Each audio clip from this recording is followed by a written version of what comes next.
Well, welcome back to Mind Your Fibro podcast, episode 27. Today we continue talking about physical activity and exercise, but it is a special episode.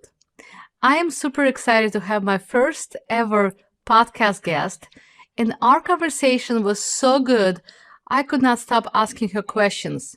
So today is part one of my conversation with Lauren Eirk. We're talking about exercise, its importance, how to start if you never exercised or have not exercised in a long time, how to get your motivation to move, body image, weight loss, what to do for physical activity if you have chronic pain or condition of fibromyalgia. My guest is my dear friend, Lauren Eirk, who's a local Louisvillian. She's the owner of Fitness Integrated Science, a personal training studio in Louisville, Kentucky, where she offers muscle activation technique, MIT, yoga therapy, Pilates, and personal training services. She holds a bachelor's degree in physical therapy and master's degree in health fitness management. She's a registered yoga instructor and certified yoga therapist and master level MIT specialist. Lauren's training has made her highly sensitive to clients with complex ongoing neuromuscular issues, helping them with chronic pain, injury, weight loss, improving their strength and mobility and fatigue in her studio as well as through her app, Fitness Integrated Science TV, which is an on-demand education and coaching service you can stream to your home on your computer, TV, phone, or tablet. You will have the link to her bio as well as your website and app in the show notes. She is truly not only a fitness enthusiast, but an expert, and we're all going to learn so much from our discussion. So welcome, Lauren. I'm so happy to have you on my show. Thank you for sharing your wisdom, your knowledge, and expertise. Well, Dr. Pinkston, thank you so much for having me. I have admired you for years and your work with rheumatoid arthritis as well as fibromyalgia, and I'm so honored to be here. Well, let's start our discussion about why do we doctors tell patients to eat well and exercise? Why is exercise so essential for health, and what is your take on it? We have many, many joints all over our body. They are the meeting place between our bones, and those joints move with muscle. Muscle connects bone to bone and holds bone still. When we don't move, our joints, one of my instructors used to tell me, when we don't move, we die. The joints die. Bones lose density, muscles become weak, and joints actually become more and more arthritic, which is, I know, your specialty. We are designed to move. When we don't move, this affects all of the systems of our body. It affects our respiratory system. It affects our endocrine system, certainly affects our circulatory system, our skeletal muscular system, our nervous system. Doesn't function as efficiently when we become sedentary and we don't move. There's a reason why when people are in the hospital and they're bedridden, they have to be flipped over and turned a million times, because gravity, which is a force that plays against us all day long, definitely has its effects on our body. And when we don't move, gravity wins. And that's something that we want to fight throughout our life. Over 40% of our tissue is muscle. And when we don't use muscle, very bad things begin to happen. When people start becoming stiff and they don't move, this is when they do develop those symptoms like chronic pain, tightness, compensated motion. People even suffered from depression and all the other debilitating after effects of stress. So the idea becomes, and the focus of my work has absolutely been, how do I manage stress? Stress can come from emotional, it can come from physical stress, and it becomes from chemical stresses. And without stress, we don't have change. We don't have the ability to keep ourselves strong and healthy. But when we have too much stress, it can break us down. When we have too little stress, it can actually break us down just as much. So as I'm sure you tell all your patients, exercise, nutrition, managing a lot of your emotional stress, getting enough sleep, and getting enough hydration should be something that all of us are dealing with our entire life, and trying to find that delicate balance between all of those paradigms. Absolutely. I tell my patients there's a trilogy of health. nutrition, sleep, and exercise. And even if you don't have any painful conditions, it is still essential to participate in them. Now, I have many patients who have chronic fatigue, they have pain, but they also have depression, anxiety. And many of my patients want to exercise, but they have the fear of starting to exercise. They have fear of anticipation of pain, anticipation of fatigue. And I see two categories of patients. One patient may want to move, but so afraid, he shuts it out of his mind. He doesn't think about it. He ignores any possibility of exercise. And the other patient, she may want to exercise, but she over-research. She can't start. She develops a research pattern of finding things to do, buying a treadmill, joining a membership, but she can't actually start exercising. I was in that category a long time ago. I bought a treadmill, gym membership, but never started exercising. So how do you advise clients like those who are fearful of starting, who don't know where to start? How do you start changing the mindset about exercising? That's a really good question. And I think this is very, very important to begin the mindset before we ever set forth in a gym or buy a piece of exercise equipment. I think it's really important for people to dig down deep and figure out, why is it that this causes so much fear and anxiety in me?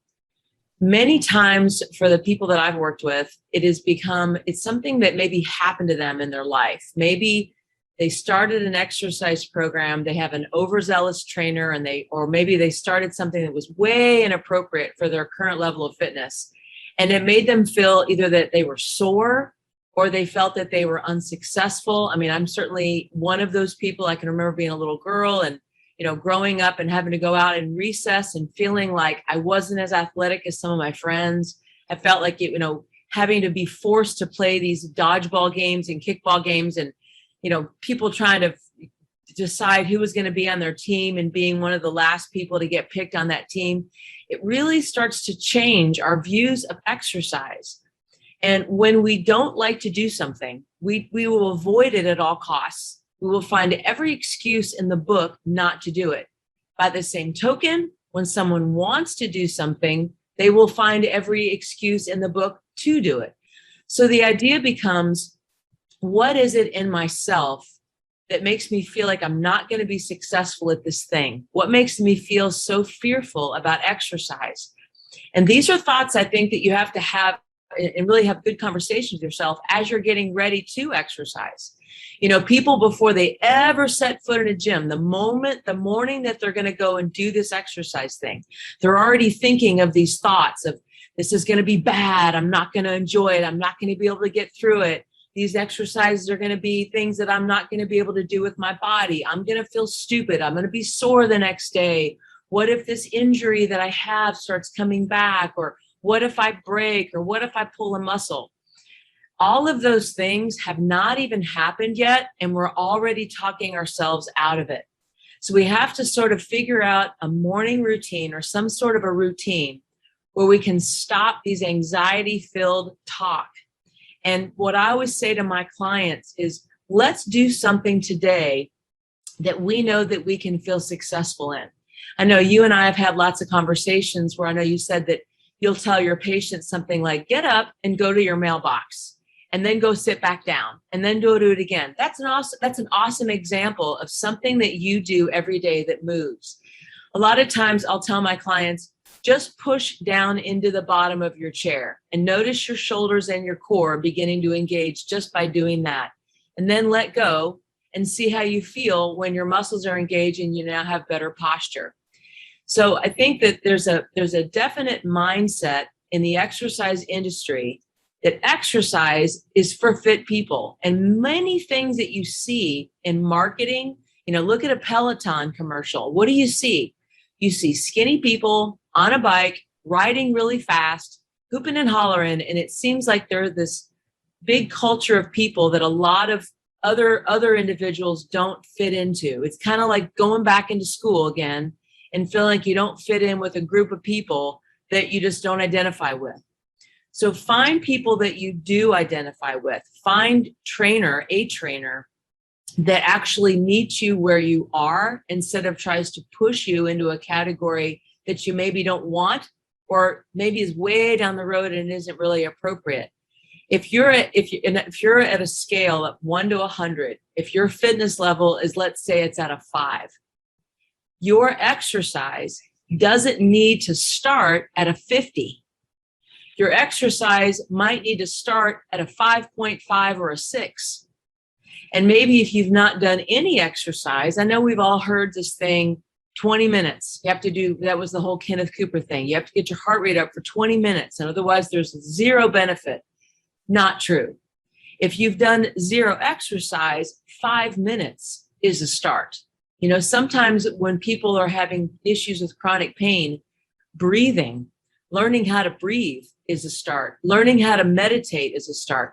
Learning how to get your mind right is a start. Just a very little bit amount of exercise to where you feel like, oh, I did that and I actually feel okay. I actually accomplished that. You've got to build that self-esteem, and nobody can build it but you. You've got to put yourself at the forefront of your day. So if you value not being in pain, if that's a value for you, which I think it is for a lot of people, exercise has to play a part in accomplishing that value.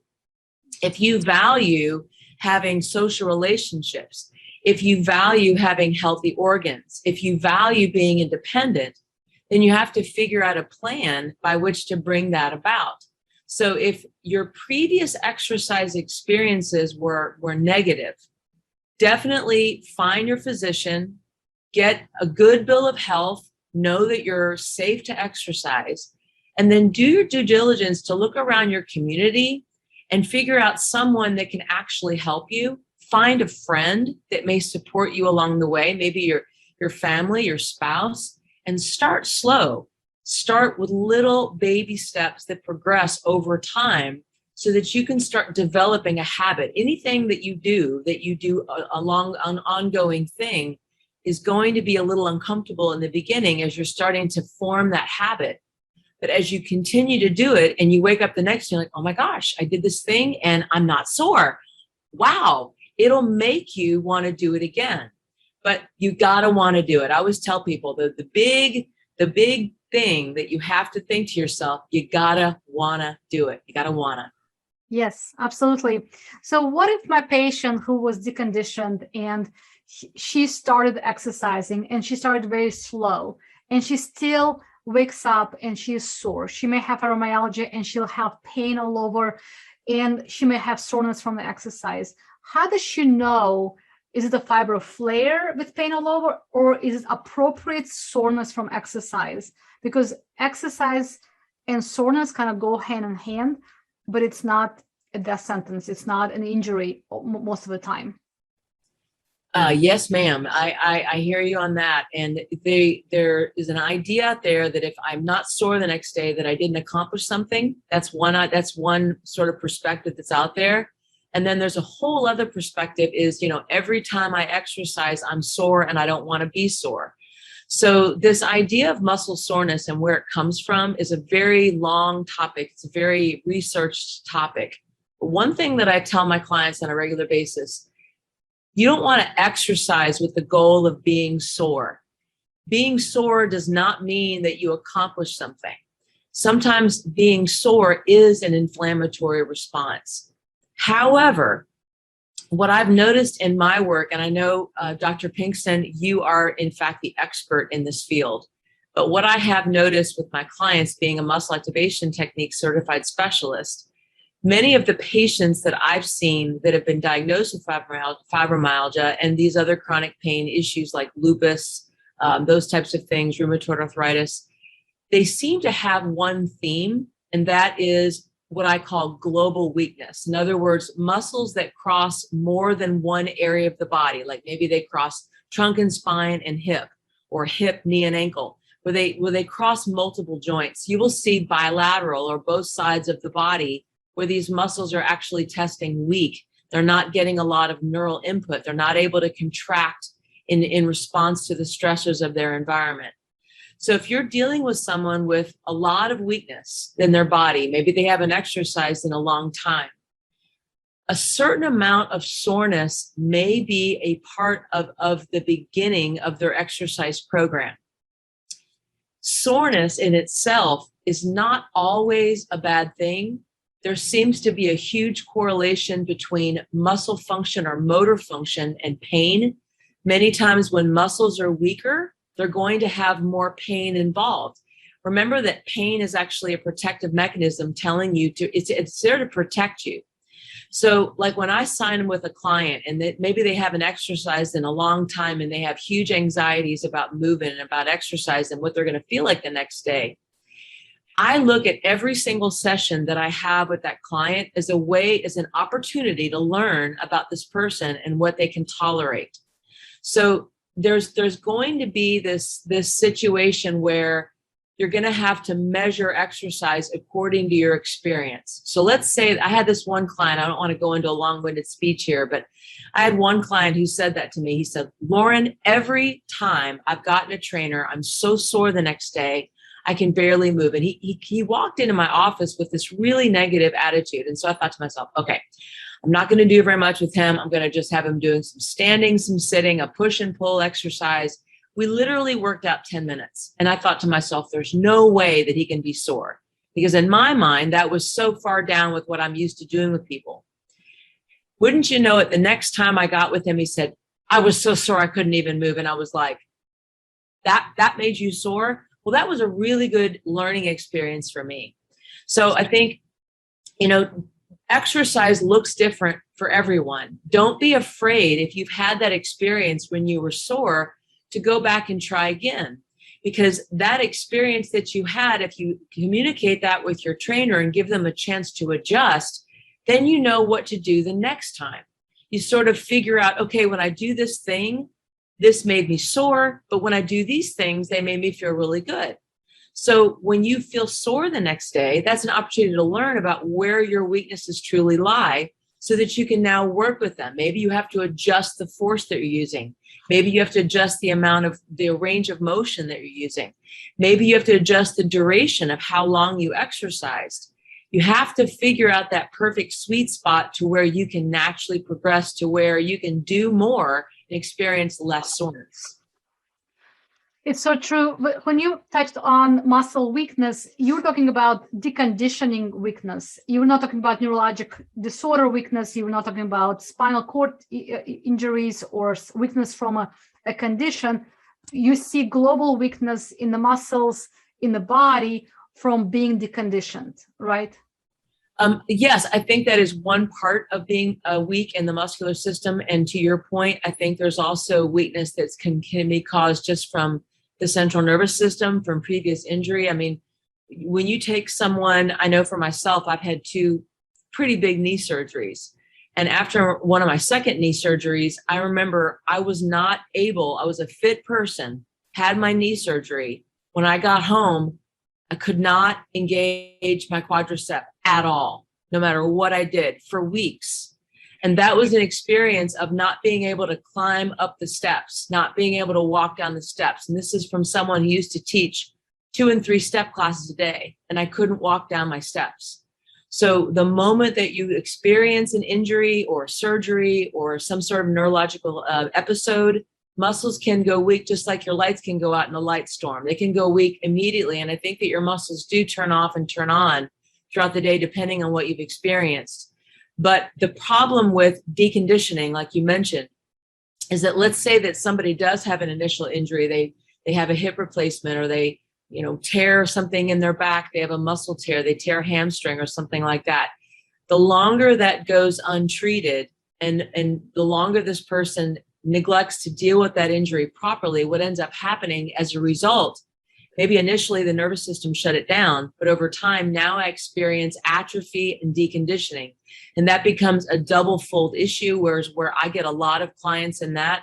So now it becomes, not only do I have to reintroduce this muscle to the central nervous system, now I've got a lot of other joints around it that have also become deconditioned as a result of not using it. And this is where I believe a lot of people end up with these chronic pain syndromes that you deal with on a regular basis. I see many patients who have painful conditions. Obviously, they have arthritis, rheumatoid arthritis, or they have neck or lower back arthritis, bulging disc or knee or hip osteoarthritis. And research shows that these conditions benefit from exercise and their pain improves. But I often hear patients tell me, well, how can I exercise that if even a trip to a grocery store will cause me pain in my back, in my knee, in my hip? What do you offer to patients with these kind of arthritic conditions who have pain with movement, who are obviously will benefit from movement, but they just don't know what kind of therapy is available to them because of their pain? Right.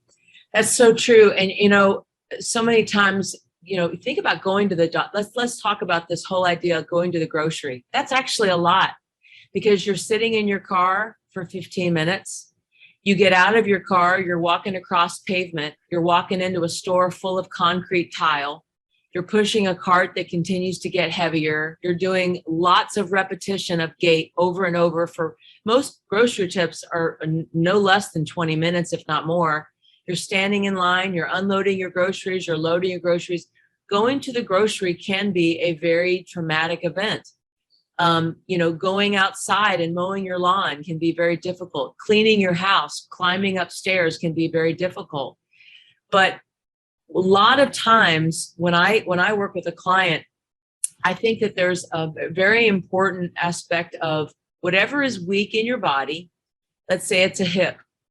If your hip is weak and it's weak in a specific area, because our nervous system is so well equipped to compensate, that hip weakness will translate into the other side. It'll translate into the back. It'll translate into the shoulder. It'll translate down into the foot and ankle.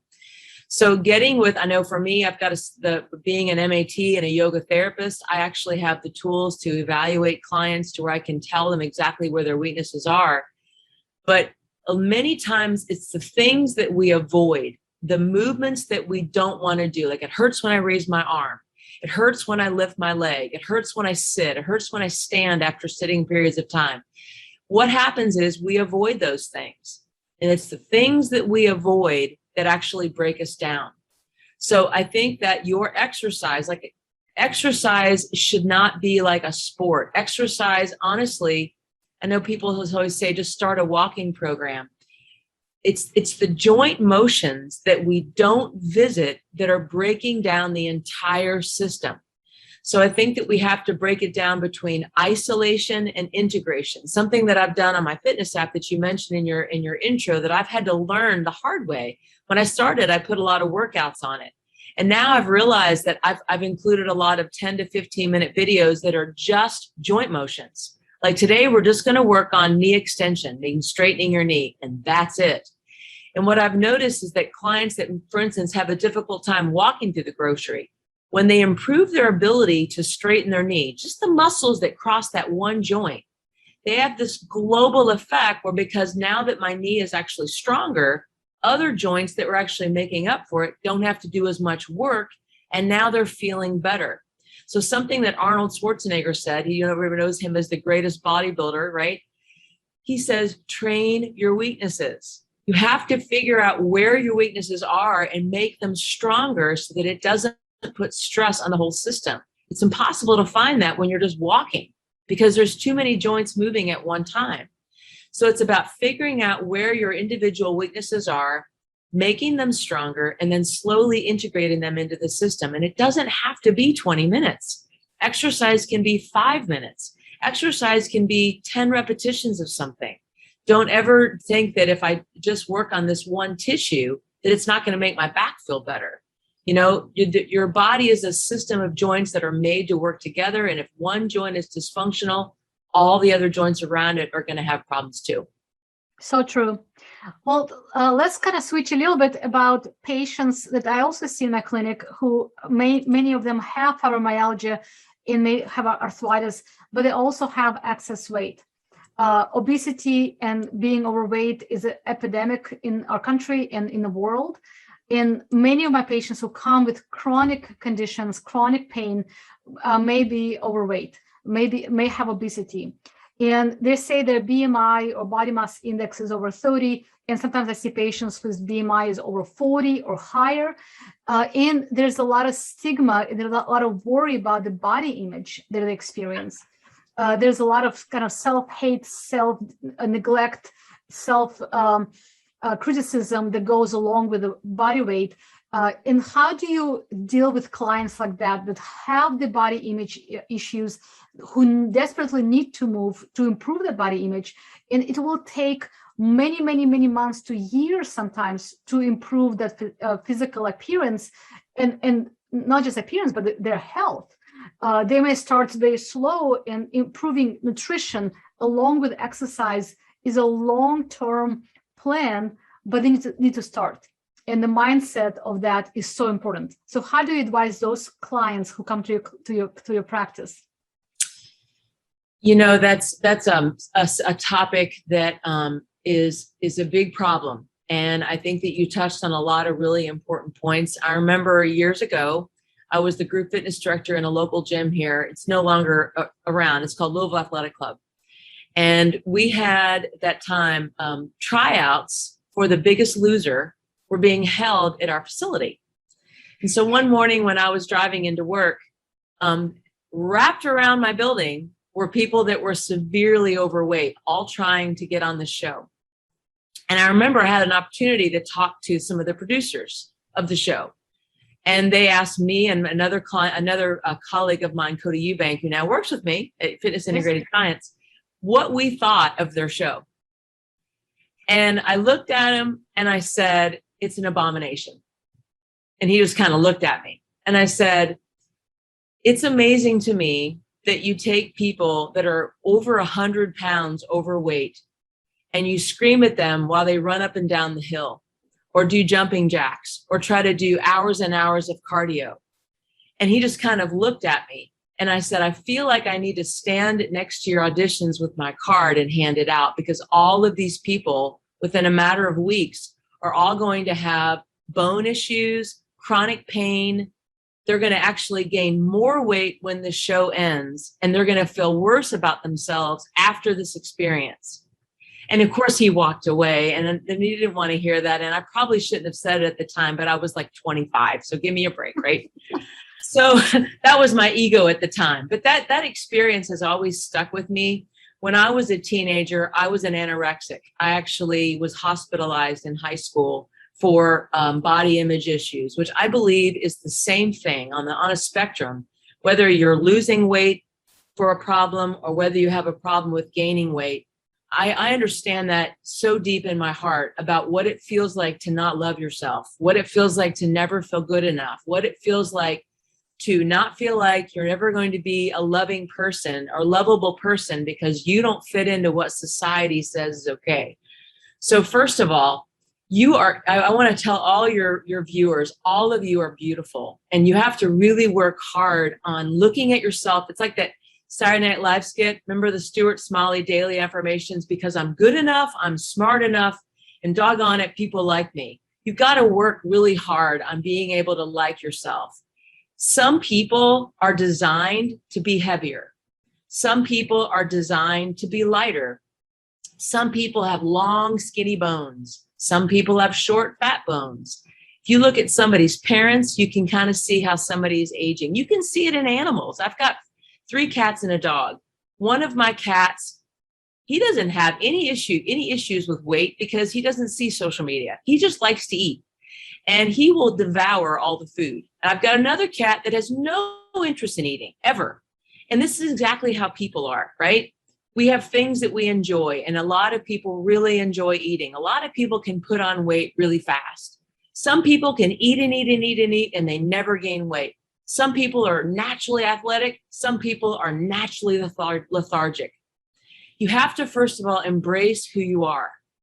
I had to embrace for myself, my best friend growing up was a Filipino who was a size 0. Well, my pelvis is never going to be a size 0. And believe me, I tried. I got down to 85 pounds was my lowest weight. And I'm 5'7". And I never was a size 0 because my pelvis couldn't fit into a size 0. So I've had to learn through many, many years of education in the health and fitness field So many reasons why people are different. I mean, I could go on and on just about skeletal reasons why people are different. So being able to accept yourself for who you are is the first step. And whether that means, surrounding yourself with people that love you, going into a facility that you feel nurtured, going into a program that makes you feel accepted, whatever that is, you've got to find that. Don't sign up for something that makes you feel like you have to feel shame. Sign up for things that make you feel good about yourself. Being able to work on your self-esteem and your body image, just like you said, Dr. Pinkston, it is a long-term process. And if you try to go into the biggest loser mindset of, I'm going to lose this weight in 6 weeks, you're going to fail.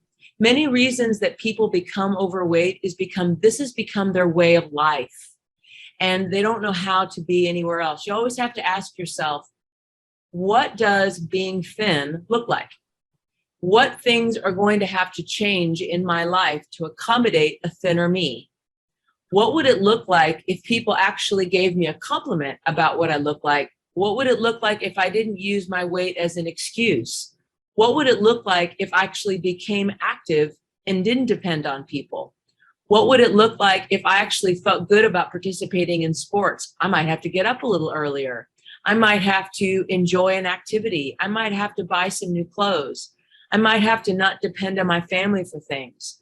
So many times these psychological issues are at the root cause of why people don't want to exercise. But you just have to start. It's like when you step in front of a swimming pool and everyone's afraid to jump in for the first time because you know it's going to be cold.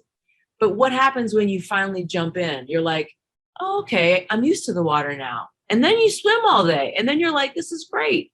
Well, if you've never jumped in the water, if you never allow yourself to feel that initial cold, you can't enjoy a day of swimming. Exercise, there's a reason why some people, those annoying people, and I know that I've become one of those people in my family. Oh, Lauren has to exercise. She doesn't feel good. There's a reason why people love exercise. I'll just give you a spoiler alert. When you get into your body and when you start moving your body, you actually feel good. If I had to tell your viewers, the secret of exercise is that when you exercise the right way, it will actually make your pain go away.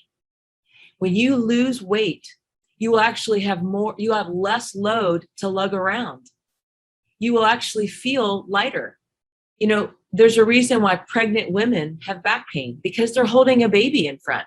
Many people hold a baby 20 years and they never get rid of it, because they hold all this extra weight on their body. Do you remember the Oprah Winfrey skit when she lost that weight and she rolled out 5 pounds of fat on her stage? Imagine you had 100 pounds of fat on your body, like that show, My 100-Pound Life. That is a psychological problem that we feel like we need to hold on to that. Getting rid of that is like taking rocks off of your back. You cannot climb to the top of the mountain and accomplish the goals that you have in your life if you're carrying around all this excess load. You've got to get yourself into the mindset of, I want to get rid of it. And then allow yourself to understand that it's going to take a long time, and give yourself that time to change. If it takes you 2 years, well, what else are you going to do for the next 2 years? Might as well get started today, because if not now, when? And if not who? If not you, who? No one's going to do it for you. So find those people that are going to help you and learn to love yourself a little more. Absolutely. It's so important. Many of patients who have fibromyalgia or chronic pain condition have very dysregulated nervous system. Many have history of trauma, abuse, life events that were very dramatic or traumatic. And for some of them, starting exercise is very triggering. Body image is very triggering. And often when we don't exercise, when we don't move, when we eat in excess, we're actually buffering our emotions. We're trying to not feel the emotions, and we use food or other activities like shopping, television watching, or something as a buffer to numb ourselves down, to not feel emotions. I know some people will also buffer using exercise. just like eating is a buffer, watching television is a buffer. How do you spot those people who use exercise as a buffer to not feel their emotions?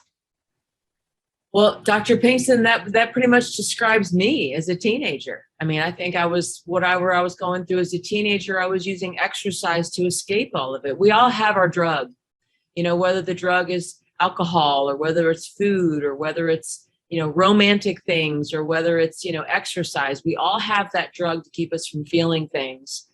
And so I do believe that there are times that a client needs to find a good therapist to work with, to really understand the psychological component of why they feel such an anxiety about exercise or about losing weight.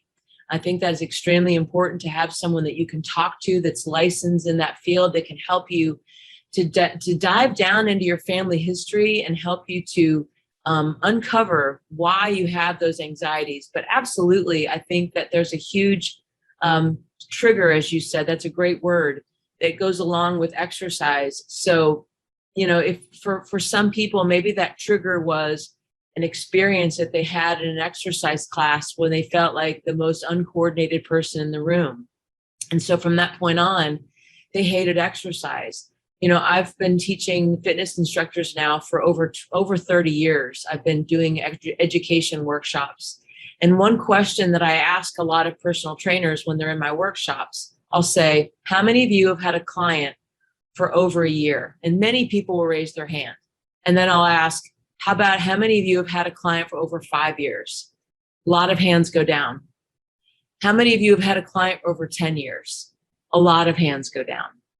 And then the ones that have their hands still up, I always ask them, what makes that client come back to you? Because a lot of the problem is the doctor or the physical therapist or the trainer or whomever that did too much with their client. And a lot of them will say things like, I actually developed a long-term relationship with this person where I created exercise in such a way where they knew that they couldn't recreate this on their own. There tends to be a much deeper reason why that person stuck with the program. So I'm not going to say that it's all the trainer's fault, because I think that's not the case either. I think it's a dual-fold thing. But you have to find something that works for you. And don't let one bad experience make you feel like everything is going to be that way. If you don't like yoga, try something different. If you don't like walking outside, if that causes you pain, try meditation, try Pilates, try, doing something online at home. If you don't like being in a gym, try something at home. If you feel like you're overwhelmed and you walk into a gym after a membership and all you see is a bunch of machines, sign up for a trainer that actually is qualified to help you, and don't give up.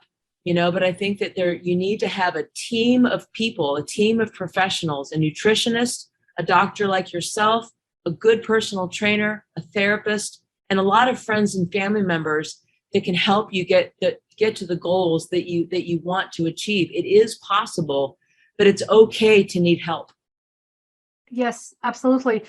We need a tribe of support. Yes. It's our village, right? We can't just be alone and expect greatness all the time, every day, so we need that support. We need that encouragement, and also love and acceptance. When we see coaches, life coaches, fitness coaches, doctors, physical therapists who are accepting you for all of you, for everything you have, you get better results, because the feeling of safety actually regulates your nervous system. It brings you out of this dysregulated nervous system state and provides regulation. So to regulate our nervous system, we need human connection, human touch, and conversation, and sometimes a hug, sometimes a push to exercise more. We'll all need this human interaction to succeed in wellness and healing.